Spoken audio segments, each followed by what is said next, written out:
Hey everybody and welcome. I want to spend a few minutes today talking about this question of should my homeschool look like school? I heard it said recently that maybe we shouldn't even call it homeschool because that makes our minds go into the idea of trying to replicate what happens in a traditional school setting. Perhaps the better term would be home education. I can totally see the validity of that point, and in a lot of ways, I agree with that. However, I think there is some balance that we need to bring to this discussion. So let's dive in. Should our homeschool be like or look like school? My answer might surprise you is yes and no. Now, I know that on both sides of this discussion, I've probably got people already pushing back on me a little bit. The yes camp, the no camp. I get it. I tend to find my comfort level kind of in the middle, but leaning towards one side more than the other. Let me explain. First, let's talk about the no answer to this question. Why should our homeschools not look like school? I'll go ahead and give it away. Spoiler alert. This is the direction I lean a little more heavily towards. I lean towards it because it has taken me so long to break out of the school box, so to speak, in our homeschool. We have to keep in mind this thing. And if you can get a hold of this as a homeschooling parent, it's really going to give you a lot of freedom as you begin to shape and mold your homeschool into what it needs to be for you and your child. We have to understand that the concept of school is not our end goal. The concept of school was something that people invented, created as a means towards achieving the goal. What is the goal? The goal is education. The goal is that we want to properly, effectively educate our children, right? School is one means to achieving that goal. School is not the goal itself. Now, in homeschool, it's really easy to get these things mixed up and to start making school our goal. When we do that, we put unnecessary pressure on ourselves and our children to try to conform to the school model. Here's what we have to understand. The school model was developed for the purpose of mass education. And I don't mean that in any sort of derogatory way. It's just the facts of what it is. A school exists to educate multiple children, many multiples of children at one time. Your homeschool does not exist in that same context. You are not trying to achieve mass education. Even if you have a lot of kids by most people's standards, if you have 8 or 10 or 12 kids, you're still not trying to educate on the mass level that a school with 15 to 20 kids per classroom is trying to do. Does that make sense? So it's necessary to acknowledge this up front, because if we don't, then we begin to impose a lot of expectations and pressure on ourselves and on our children that are really unnecessary. We begin to expect ourselves to perform like a teacher in a schoolroom. We begin to expect our kids to perform like students in the classroom. We begin to expect everything about our schedule, our curriculum, the way we conduct our education to conform to the schools. That is very stifling in a lot of situations. I'm not saying it doesn't work ever, especially in the context of a homeschooling parent who has a background as a professional educator in a school. That may translate very well for them, for a parent with that kind of background to conduct their homeschool in a manner that is consistent with what they did in public school or private school. But for many of us to try to hold ourselves to the same sort of standard, I'm not talking about higher or lower. I'm not talking about lessening our standard of excellence. I'm talking about just sort of logistics of the standards of how things are done. To hold ourselves to that standard is stifling, and it can very much put a really heavy load, burden on you and on your children, and make it to where you feel like you don't have the room to really breathe and enjoy this homeschool journey. For example, many of us come into the homeschool journey expecting that our schoolwork will take a lot less time out of our day than if the kids were being sent to school for 6, 7 hours or so, give or take. That is a reasonable expectation. However, what I've seen a lot of times is I'll hear from moms who are very overwhelmed because their homeschool work is taking every bit as long as a regular school day, plus some in some cases. And really, I think that we can trace a lot of that back to feeling like we're trying to recreate school at home.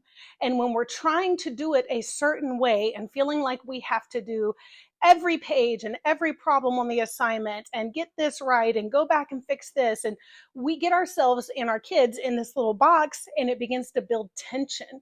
We begin to feel like we're failing, we're not meeting the performance measures, we're not meeting our expectations for what homeschool should look like.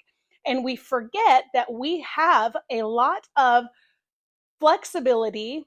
We have the prerogative to change things if things aren't working. This is something, a beautiful part of homeschooling. You, as the homeschool parent, have so much more freedom in a lot of these areas than a classroom teacher has. I've said it before, I'll say it again. I have massive respect for classroom teachers. I have many friends who are teachers. I love teachers. I have teachers that are still dear to my heart that I had in school. Love it. I applaud everyone who serves a child as a teacher in school. And while there is the truth to the fact that you as the parent are taking on the role of teacher, you're not filling that role in the same way that a teacher in a classroom would be filling it. You have to understand that your role is different. For one thing, your job doesn't depend on this. A teacher in a classroom has so many extra things to think about as far as meeting performance standards, having the kids test well on certain tests so that it doesn't look like they failed in teaching them. They have to corral all of these children from various backgrounds, from various families. They have to deal with all of the parents of all of these children. A teacher in a classroom has so much more to consider and have to think about. You have the liberty to think about this child or these children in front of you who are your own children. You love them. You are more vested in their well-being than anybody on the planet.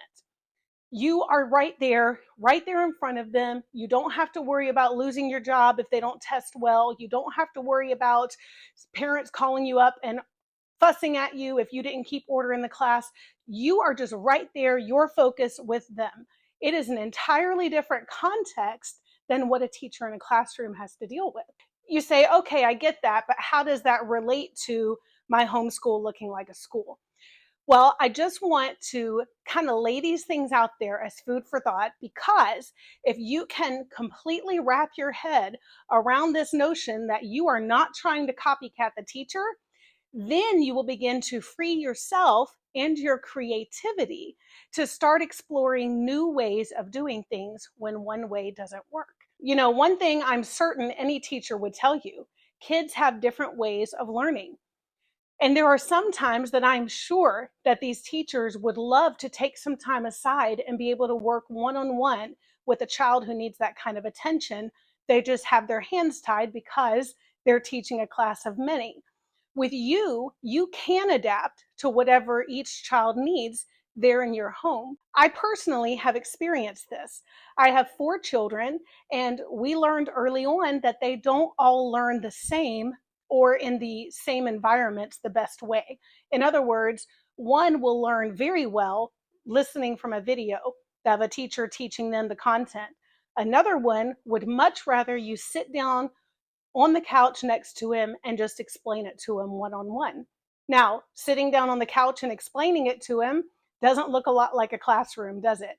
But if that's the way he learns effectively, then it is such a privilege and a wonderful gift to be able to change our strategy and do that, and to be able to have that liberty to customize each child's learning to the way that they learn best. You know, when I started out our homeschool, I think I did expect a lot of it to look and flow like a school day. I loved making schedules. I loved having the blocks of time laid out, breakfast and then Bible and then reading and then lunch and then math. And I had all the little segments of time spread out. But the further we got along in it, the more we moved away from that. Not that that can't still be effective and good, especially if you are really good at implementing and keeping your children on a schedule that way.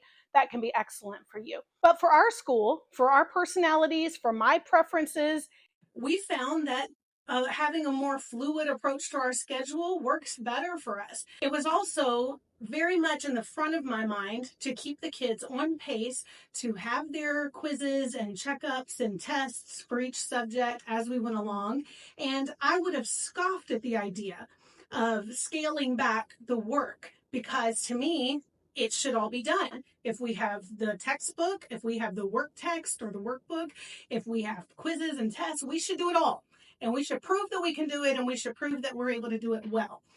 I had to break out of that mindset a bit and I had to realize that I'm not trying to recreate school.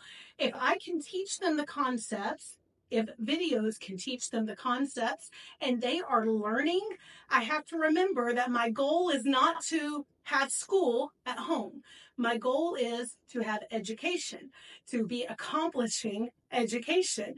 And if they are learning without taking every test, or without doing all of the work text pages, then we are accomplishing our goal and we are removing a lot of the stress that we used to put on ourselves, feeling like we had to do every single thing. You'll hear me share this from time to time. I changed a couple of years ago how we do history. We call it heritage studies. I changed it entirely. We used to do it like we did every other subject. You listen to the teacher on the video, you do a portion of your textbook reading, you do the work text, and then you take quizzes and tests. I changed it. They were getting so bogged down with that subject that they weren't even enjoying it anymore. And I felt like, that's pretty counterproductive. If it's taking a huge chunk of our day and everybody is loathing it in the process, I don't feel like this is teaching them to appreciate history. I think it's teaching them that history is boring, and I don't want them to get that message. So we changed up how we do history. Now we read the textbooks, we take some open book quizzes and tests just to kind of demonstrate that what we're reading is making sense to us, and we move on. And I really think it's working well for us. Now, I get it. If you're a history buff, if your profession has something to do with history, you are probably going to prioritize history more than I would. And that's the beautiful part of homeschool.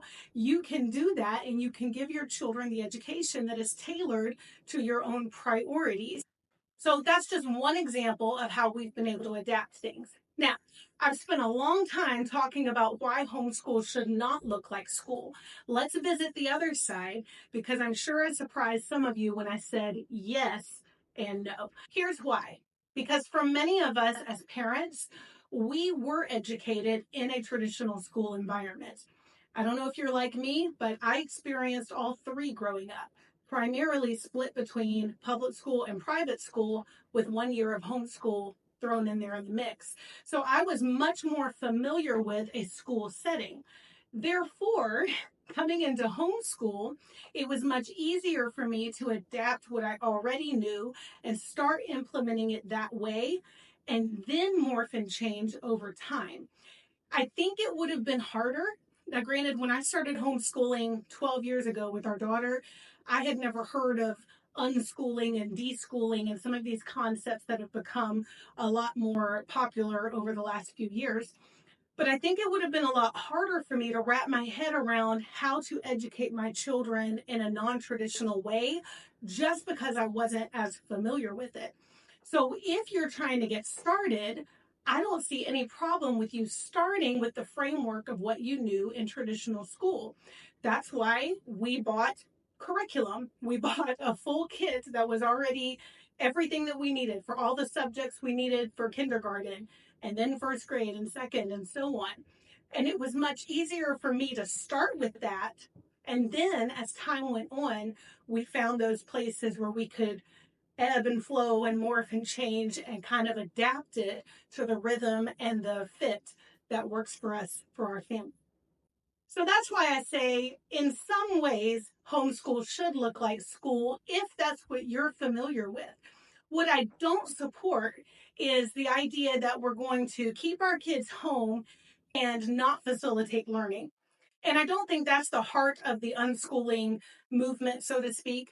But I do think there's a danger there if a parent has no framework, if a parent is doing nothing intentionally, then I think you run that risk of just falling into a lull and not achieving the education that you set out to achieve.